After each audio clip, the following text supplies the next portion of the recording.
The Americans left their evacuation dangerously late. 15 hours before Saigon surrendered, hundreds of Vietnamese besieged the embassy. A large number had been promised a seat out, but many were left behind. The helicopters in Operation Frequent Wind were heading for the American evacuation fleet lying off the coast of South Vietnam. Cobra gunships of the US Marines were supposed to protect the embassy. Dawn on the last day, with signal flares on the rooftop helipad. A final battle was raging at Ton Son Airport on the edge of the capital. But although the advancing communists could see the American evacuation, they didn't interfere. The last helicopter came in for a handful of US Marines, a humiliating end to the American presence. 1 mile away outside our hotel, the final disintegration of law and order was taking place. Groups of looters began straggling past with goods stolen from abandoned American quarters. We tried to show our neutrality, the fact that we were not Americans, by fixing a Union Jack to our hired car. Most Vietnamese were fully engaged in plunder.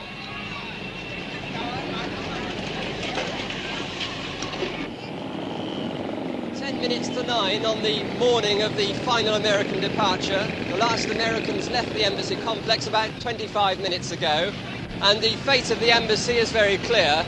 It's now being systematically looted from floor to floor, and part of the building has been set on fire.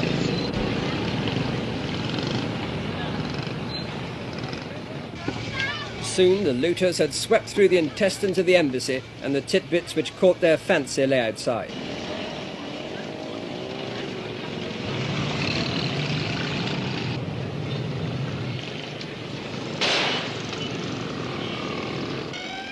The Fire Brigade was one of the few functioning institutions with officers who had stayed at their jobs. In the chaos, the cavalcade of President Minh drove by to broadcast the surrender of South Vietnam. The frenzy of looting went on, as if Saigon's consumer-mad people were extracting their own brassy revenge from the Americans, safely steaming off in the evacuation fleet.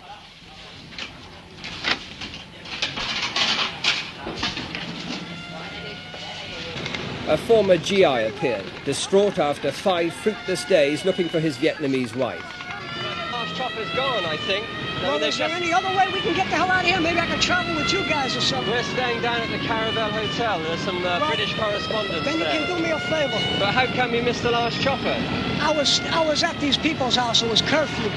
You understand? Yeah. No. I've got tickets for the 2 kids. I've got some, papers for these people. They're Vietnamese? They're Vietnamese, but they're with me, and it means a lot to some other Vietnamese people back home. Can you do me a favor? If I can stay with you guys and get these 2 children with me? Yeah, sure. You've got some money for the hotel and so on? I'll get somebody. Sounds like an incoming rocket. We better get out. Okay. On Saigon's waterfront, people lost their common sense and swarmed on board ships, hoping to make the journey down a river that had already fallen under the control of the communists. Soldiers began to destroy or change their identity cards. In old Saigon, there was always someone to sell a boat ticket to nowhere or a new identity.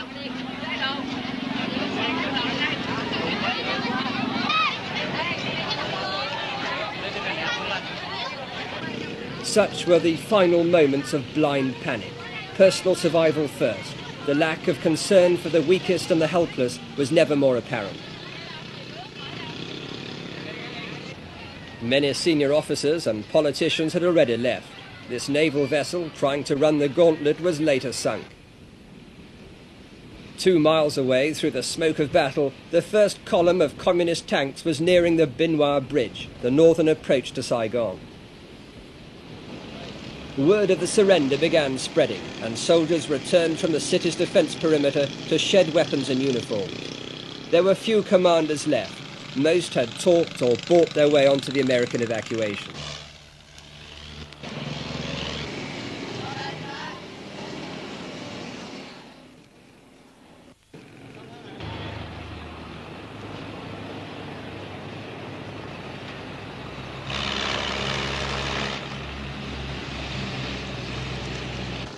A handful of government tank crews and troops lingered at their positions, unaware of how fast the communists were advancing.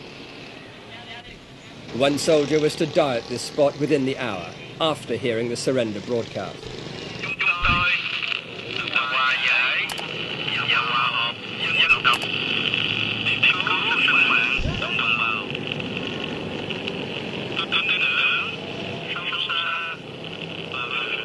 With the panache of a General Patton, the first North Vietnamese tank swept into Saigon. The men from the jungle had arrived. The last will and testament of Ho Chi Minh was being fulfilled. Though stricken with fear, the people of Saigon tried to react as if they all felt this was liberation. And the conquering tanks burst straight into the presidential palace. For the fourth time in a month, the presidential palace had new occupants, but these had come to stay. From start to finish, Operation Ho Chi Minh had lasted just 51 days.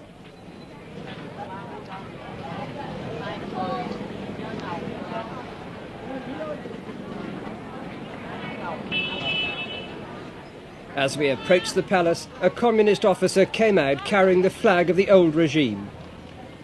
There was no shortage of standard bearers for the Provisional Revolutionary Government. Inside, General Min, president for only 36 hours, awaited the communist generals. When did you first contact the National Liberation Front?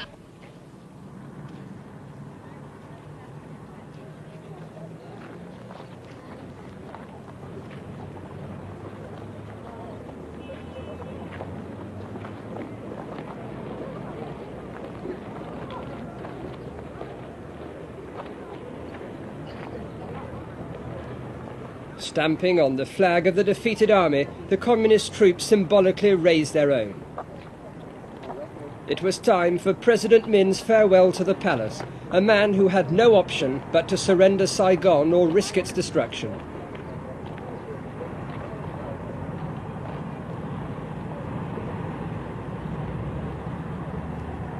Near the Benoit Bridge, there was evidence that some South Vietnamese troops had put up a fight and knocked out communist tanks.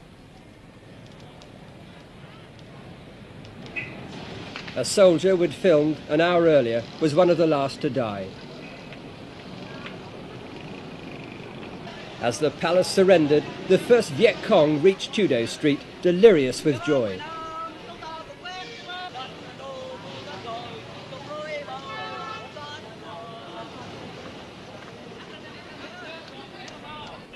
For the first time in 20 years, the face of Ho Chi Minh was on display. In the final moments of the war, some of the North Vietnamese tanks were destroyed, but such incidents scarcely delayed the communist effortless advance.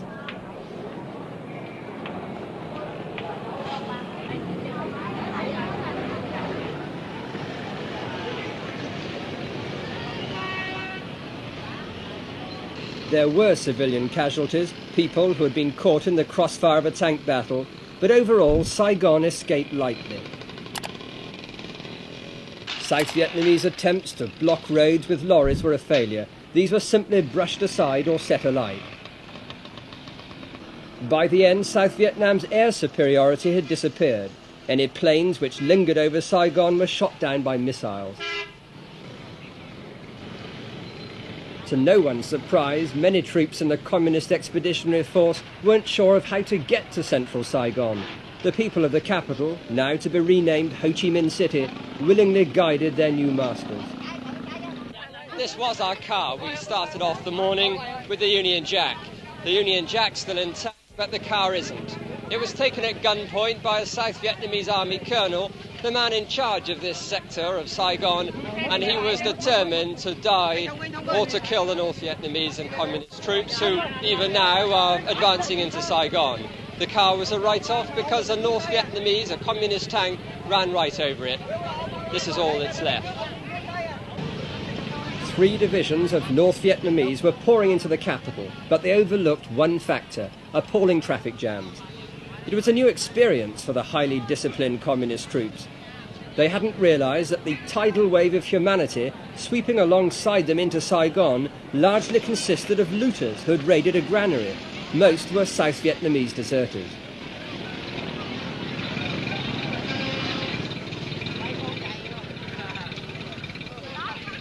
The defeated army did a striptease en masse, leaving their incriminating uniforms behind.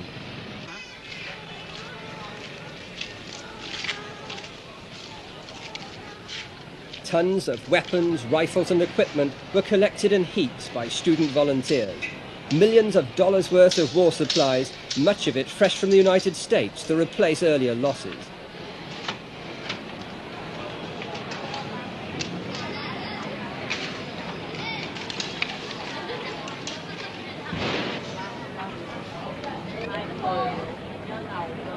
The American policy of Vietnamization had been swept into the dustbin of history.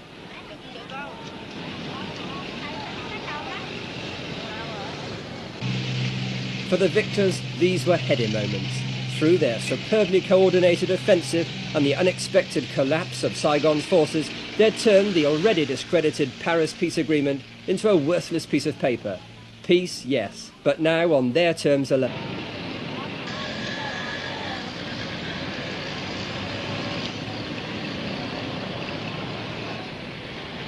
After the weeks of hysteria in Saigon about a possible bloodbath, it was heartening to see the Southerners trying to understand the conquering Northerners. Boy did meet girl. Generally, the troops were extraordinarily well-behaved and shy.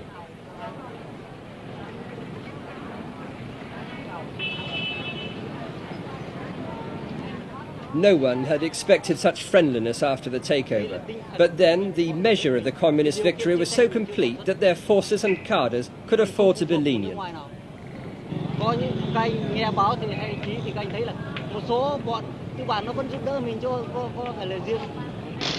Street urchins selling the emblem of the Provisional Revolutionary Government did marvellous business.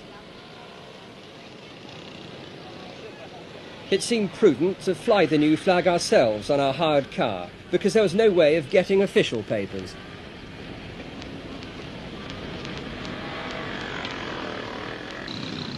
On the main roads leading from the capital, there were huge traffic jams, too much for the student militia to handle.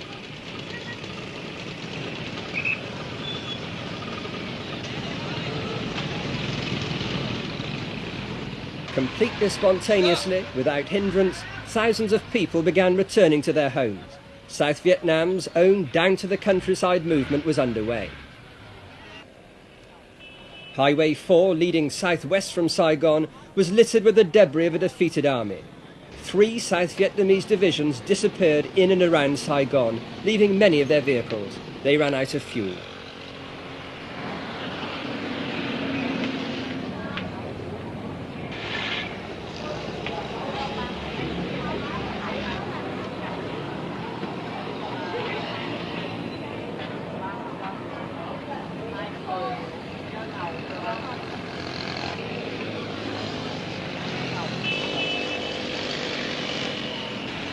A whole regiment had jumped out of its boots and melted away, the soldiers returning to their villages.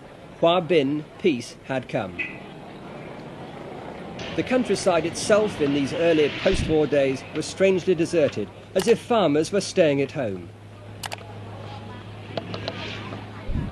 So great was the rush back to the Delta that Highway 4 was frequently blocked. By now, the communists were ordering people to return to their villages all over Vietnam.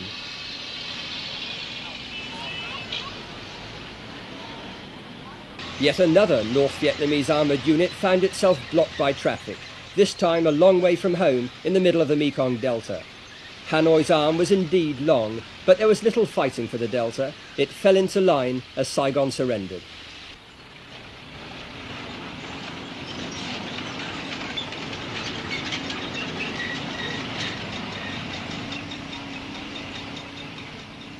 The big towns in the Delta, like My Tho, were quickly back to normal as returning refugees poured off the buses.